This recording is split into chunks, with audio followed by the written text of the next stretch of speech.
আসসালামু আলাইকুম রহমতুল্লাহ। আজকে আপনাদের সাথে একটা নিজের জীবনের সাথে ঘটে যাওয়া একটা বাস্তব ঘটনা তুলে ধরব। মনোযোগ দিয়ে শুনবেন, ইনশাল্লাহ কিছু হলেও বুঝতে পারবেন, কিছু হলেও আপনার কাজে আসবে। আমার হাজব্যান্ড আমার বিয়ের 5 বছর আগে থেকেই বিদেশ করে। যখন সে বিদেশ গিয়েছিল তখন তাদের সংসারে অনেক অভাব অনটন অনেক ছিল, যার কারণেই সে বিদেশ গিয়েছিল। পরবর্তীতে আমার হাজব্যান্ড বিদেশ গিয়ে চিন্তা করলো আমি তো আমার ফ্যামিলির জন্য সব কিছু করছি। তখন সে পরিপূর্ণ 1 লাখেরও বেশি টাকা ইনকাম করে সে বাসায় পাঠাইতো। ওই সময় ওয়েল্ডিংয়ের কাজ করতো। এতটা পরিমাণ ফ্যামিলির উপরে ছিল যে নিজের নামে কোনো অ্যাকাউন্ট ছিল না, নিজের কাছে আর কিছুই রাখতো না। খাবারের টাকা অনেক সময় কী করতো, ওই মাসে যদি দেখা যেত যে 1 লাখ টাকার বা 1,20,000 টাকার কম থাকতো, তাহলে মানুষ থেকে হাওলাত করে ওভারটাইম করে তারপর ওই টাকাটা দেশে একসাথে পাঠানোর জন্য, মায়েরে খুশি করানোর জন্য এরকমভাবে পাঠাইতো। ঠিক আছে, কিন্তু পরবর্তীতে সমস্যাটা কী হলো জানেন? যখন আমার বিয়ে হইল, আর আমার বিয়েটা হয়েছিল মোবাইলে। আমার হাজব্যান্ড আমার শাশুড়ি মোবাইলেই বিয়েটা করাইছিল। দুই 2 মাস বিয়ের পর কাবিনের পর 2 মাস আমাদের বাসায় ছিলাম। এর পরবর্তীতে আমার শাশুড়ি অসুস্থ, এখন ওই বাড়িতে আমাকে নিয়ে যেতে হবে। ওই বাড়িতে তাকে দেখার মতন কেউ নাই। এই কারণে আমাকে আমার বাপের বাড়ি থেকে আমার হাজব্যান্ড সৌদি আরব থেকে আসার আগেই আমাকে ওই বাসায় নিয়ে যায়। তো ওদের সাথে থাকতে থাকি, ওরা আমাকে যে রকমভাবে দেখা যায় আমি এরকম একটা পরিস্থিতিতে আসছি যে আমার আমার একটা সাপোর্ট দেওয়ার মতো কেউ নাই। উনিরা যেটা বলে ওইটাই আমি আরও ডরে ডরে করে ফেলতাম। দেখা যেত উনিদের হাত পা টিপাটিপিও করছি, মাথায় ঘন্টার পর ঘন্টা মাথা বিলি দিয়ে দিতাম। আমার শাশুড়ি শুয়ে থাকতো, আমি বিলি দিয়ে থাকতাম। যদি কোনো সময় না বিলি থেকে উঠে গেছি যে হাতটা ব্যথা করতেছে বা একটু ভালো লাগতেছে না, একটু ঘুরে আসি, মা উনি ঘুমাই গেছে, আমি একটু নিজের কাজকর্ম করি, তখনও করতো কি উইঠা বলতো কি, তাসলিমা তোমার হাত সরাই লাইছো দেখে আমার ঘুমটা ভেঙে গেছে। অথচ মনে হয় 2 থেকে 3 ঘন্টাও এরকম আমি বসে ছিলাম।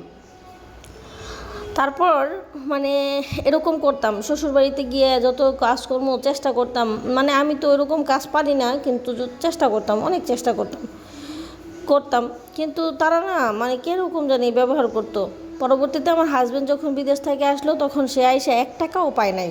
না পাওয়ার কারণে সে পরবর্তীতে যখন বিদেশ গেল, তখন থেকে সে কী করলো, ওদের হাত খরচ, ওদের যেই খাবার খরচ, ওই খরচ 15-20 হাজার টাকা দিত।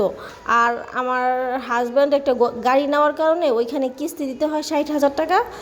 আবার আমাকে 5,000 10,000 যাই মাঝে মধ্যে দিত, ওইটাই।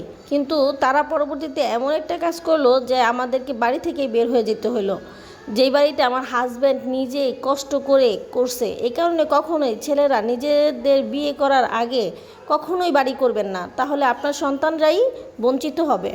এমনকি শেষ পর্যন্ত উনিরা আমাকে আমার হাজব্যান্ডকে নাকি আমি জাদু করছি এই অপবাদ দিছে। এটা শুধু মুখের মধ্যে সীমাবদ্ধ রাখে নাই, বরঞ্চ আমি যখন আমার বাবার বাড়িতে গেছি, তখন তারা আমার আলমারির চাবি ডুপ্লিকেট করে তারা আমার আলমারি থেকে আমার কাপড় বের করে, নতুন কাপড় ইনটেক, যেটা আমি এখনো পরিও নাই বাড়াইও নাই, ঠিক আছে, ওই কাপড় উনিরা আমার আলমারি থেকে বের করে ওইটা নাকি কবিরাজ বলছে জ্বালাই দিলে জাদু আমি যদি যেই জাদুটা করছি ওই জাদুটা শেষ হয়ে যাবে।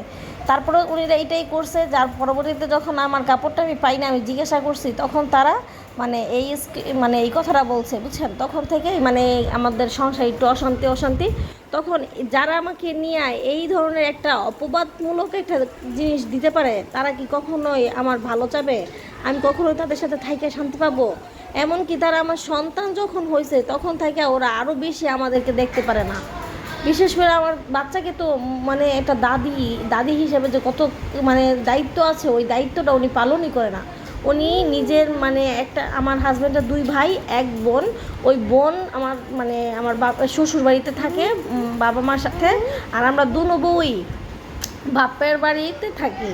এখন দেখা গেছে আমার বাবার বাড়িতে ওইরকম প্রবলেম, যার কারণে আমার বাবার বাড়িতেও পরিবেশটা ওইরকম না, উনিরা গরু টরু পালে, যার কারণে আমার হাজব্যান্ড ওটা পছন্দ করে না। আর শ্বশুর বাড়িতে থাকাটাও উনি পছন্দ করে না, যার কারণে আমরা এখন ভাড়া থাকি। বাচ্চাটা আমার একা আমার সাথে সারাদিন থাকতে থাকতে ভোর হয়ে যায়। মানে সে একটা বাচ্চা, এটা বুঝেন, মানে সে সব কিছু থেকে বঞ্চিত, সব কিছু থেকে বঞ্চিত। এই কারণে সবাইকে আমি একটাই সাজেস্ট করব, কখনোই বিদেশ গেলে টাকা ইনকাম করলে কাউকে আপনার ইনকামের টাকার কত কী করেন না করেন এটা বলবেন না। এখন অনেকেই বলবেন যে আপু আপনার হাজব্যান্ড তো আগে এত টাকা ইনকাম করতো, তাহলে এখন কই গেল? আরে বোন, আগে তো ওয়েল্ডিংয়ের কাজ করতো, ওইটার মধ্যে কোনো খরচ ছিল না, সে মানুষের সাথে মানে 10 জনের সাথে খাইতো, ওইখানেই মানে অল্প কিছু টাকা দিতে হইতো, আর কোম্পানির থেকে থাকতো।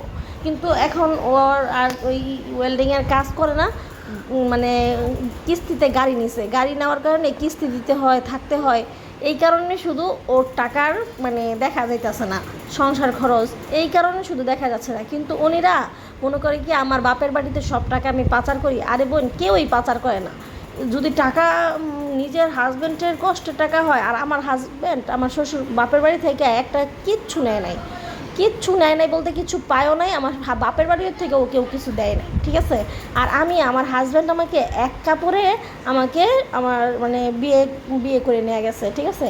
আবার আবার হাজব্যান্ড যখন এই বাড়িতে আমার শ্বশুর শাশুড়ি মানে বিয়ে উপলক্ষে খাওয়া খাওয়াই হয়েছে, ওই সময় আমার হাজব্যান্ড 10,000 টাকা দিয়ে তারপরে খাইয়ে গেছে। আলহামদুলিল্লাহ, আমি একটা ভালো হাজব্যান্ড পাইছি যে নাকি আমাকে সাপোর্ট করে, বুঝে, নাই তো আমার সংসারটা কবেই নষ্ট হয়ে যাইতো।